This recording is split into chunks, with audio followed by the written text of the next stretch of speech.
looking deep down the left side. Mendeville into the end zone. Touchdown!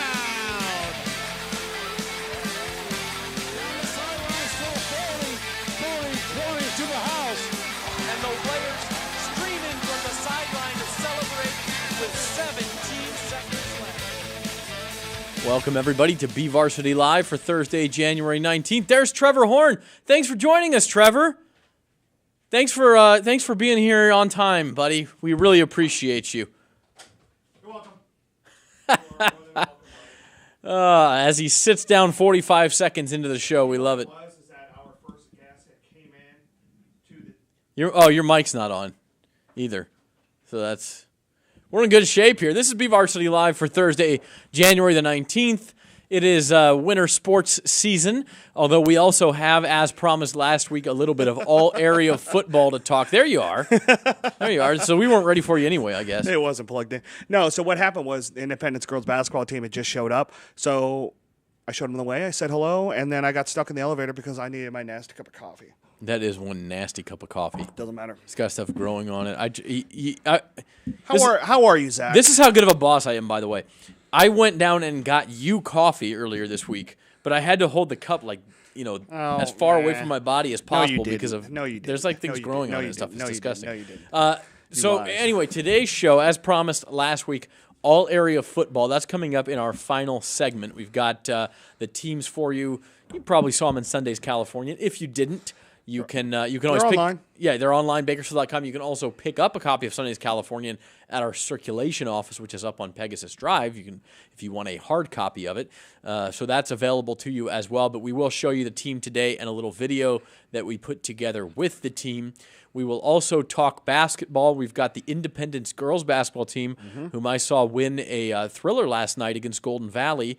They are, I think, fair to say the best team in town. That's consensus, right? Between them and Bakersfield and Stockdale, yeah, it's those three. And Stockdale, I believe, did beat Independence, but then Independence turned around and beat them. Do I have that right? Have to double.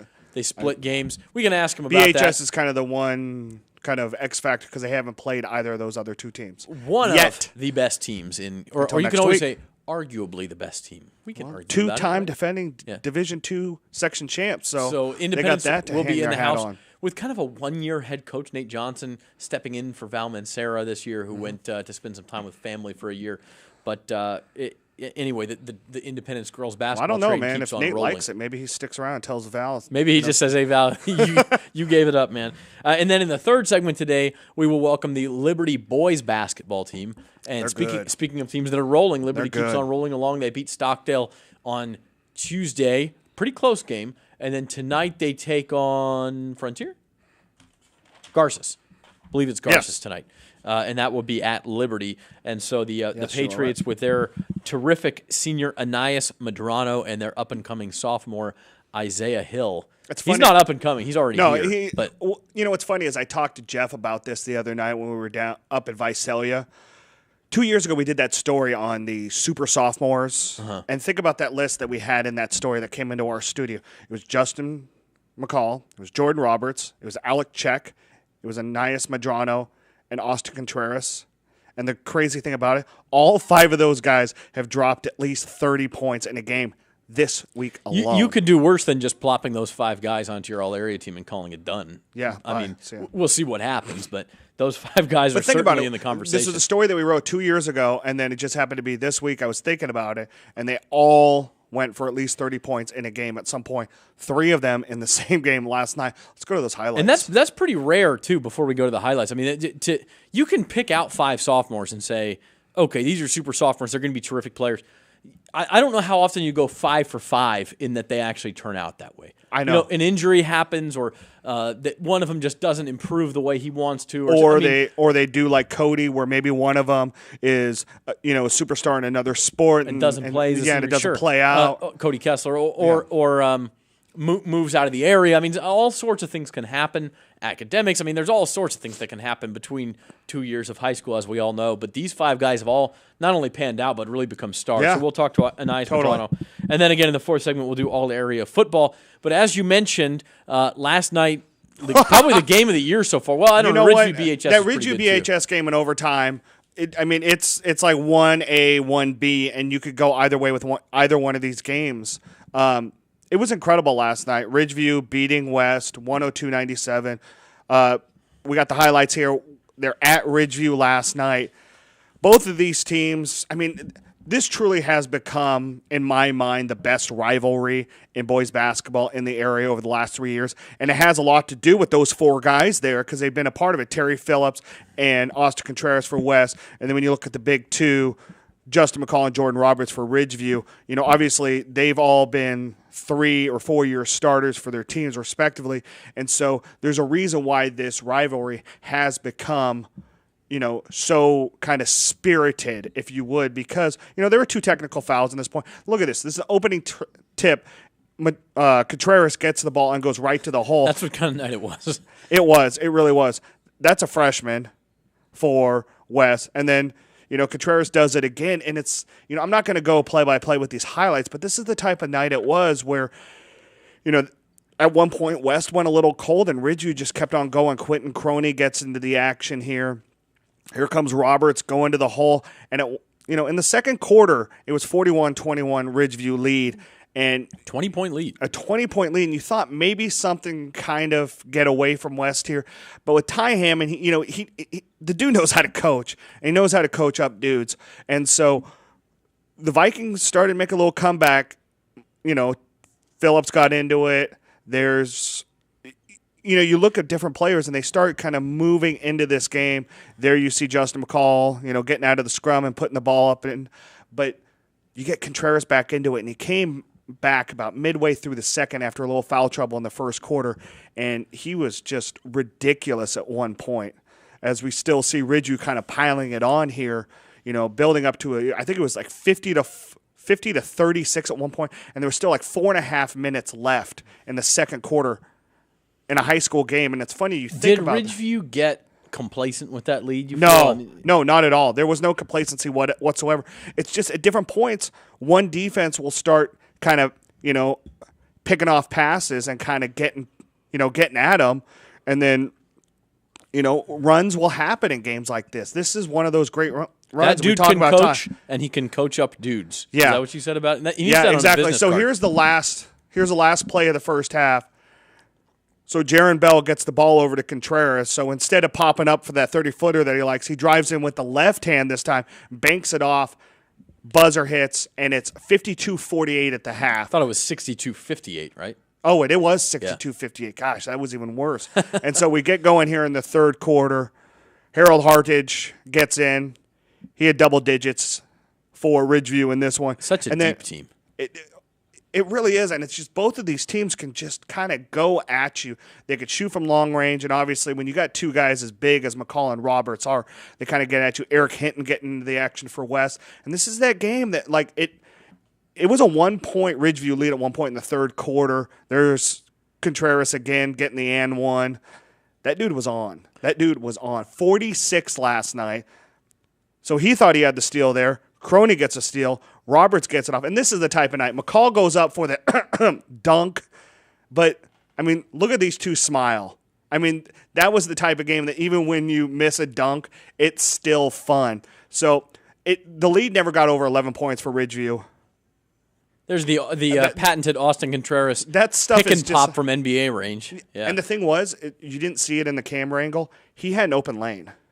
He could have gone to the hole, but he chose to hit the 3 points is more than 2. Because he knows he can hit that long 3. That's the so Steph the lead Curry never rule got there. greater than 11 for Ridgeview at any point in the second half. So this game stayed competitive. Did West till ever the end. take the lead in the second half? They never did. So they had a lead early on those first 2 buckets, and then that was the only lead of the game they had. So, I mean, you're talking about the top D2 team playing the top D3 team when you think about the playoff standings right now, going at it in a league game. We're going to see this again at West in, 2 weeks.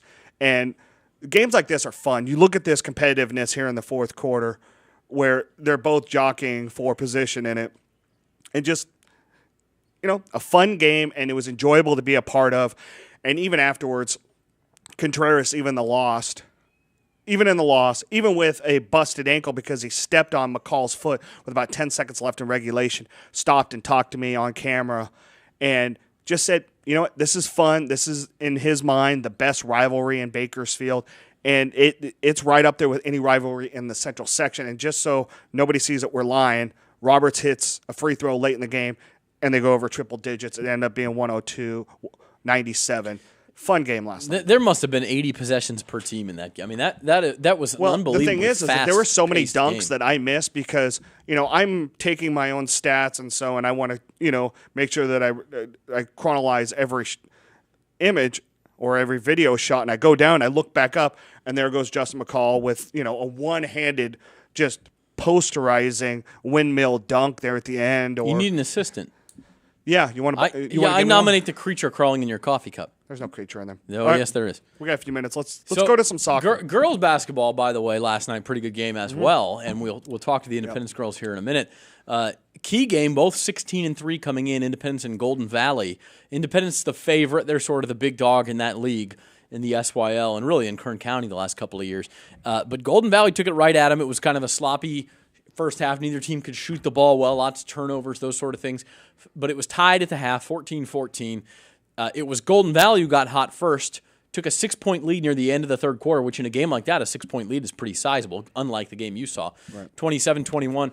And then Kalasia Dean got hot. She hits a three at the end of the third quarter to cut it to 3. She hits a three on the first possession of the fourth quarter to tie the game. She hit another one a minute later. Independence on a 13-0 run. Kalasia Dean had 12 of those 13 points. And Independence turned a 6-point deficit into a 7-point lead. But again, wasn't over. Golden Valley comes back behind Taja Holiday Ball. They go on a 14-2 run to take a 5-point lead with just 3 minutes left, and then time for one last comeback. Independence comes back and eventually wins the game on a bucket with 2.9 seconds left by the freshman Asia Curvin. So that's a pretty legitimately good girls basketball game going on at the same time as that Ridgeview West game. And then in the SWIL and girls basketball, like you said, BHS Stockdale, probably the big game there. Yeah, and that'll happen next week as well. The big game in boys in the SWIL with Liberty and BHS. Tipping off next week. So we'll see both of those games. Soccer action tonight. We're over at Centennial. Centennial 4-0 in the SWIL, hosting BHS, who's 3-0. That game starts at 6:15 because they made a little change because BHS has to host games at State Farm, and I guess the fields are unplayable. So they've canceled the JV games, and so the girls' varsity game will be at 4:30. The boys' varsity game will be 6:15. Both of those games at Centennial. So that'll be a lot of fun. Yeah. We saw Ridgeview going against Golden Valley in a 1-0 game last week. So those two teams, along with Independence and the boys' side on the SYL, kind of floating around there at the top. Golden Valley dealing with some injuries. They'll be fine once league and playoffs come around. Remember, Golden Valley is a D1 team in boys' soccer. Right. SEYL tomorrow night, 3-0 Highland hosting 2-0-1 South. South defending SoCal regional D2 regional as champs. high as you can go. As a Southern a Cal lot of that team, team is now playing for San Francisco State, but they still got a lot of athletes. They're 2-0-1, so that'll be a good game at Highland tomorrow night. We'll be at that one. And then you look at the SSL, Arvin's 4-0 in boys soccer, Shafter's 3-1, Chavez 2-1-1, and Tass 3-2. So good race going on there in the SSL. In girls soccer in the SWIL, Liberty's still 4-0. Right now, Max Preps has them ranked number 3 in the Central section. Obviously, number 3 in D1 with Clovis and Clovis West above them. And then SYL Independence, 4-0. They're just ahead of Tehachapi, East, and Ridgeview. And then you look at the SSL, Highland still undefeated in girls soccer, and in SSL, BCHS still unbeaten, 4-0-1. And they've got Arvin and Shafter right at their heels. But that BCHS team tops in D4 and looking good, and once again under Derek Watson. Soccer league race is always really interesting because you bring ties into it, and all sorts of things can happen. There's only 3 after this week. Only 3 weeks left in the soccer season. Yeah. But how do we get there? But I mean, you just never know what can happen because you can get into, well, what if we tie this game but lose this game but win the, and so many different things can happen. And particularly, I know you said Liberty right now is sort of on top, but that SWIL race seems wide open in girls soccer. Side, and the SYL, definitely. I mean, Frontier's going to be in it, Stockdale's going to be in it. It's going to be very interesting to see what shakes out there. And then wrestling, kind of a slow week in wrestling this week, but it all heats up again next week. A lot of league duels, including the SWIL duels. I think every team will wrestle 3 of their 5 league duels in one day at Centennial next Wednesday, is it? Yes.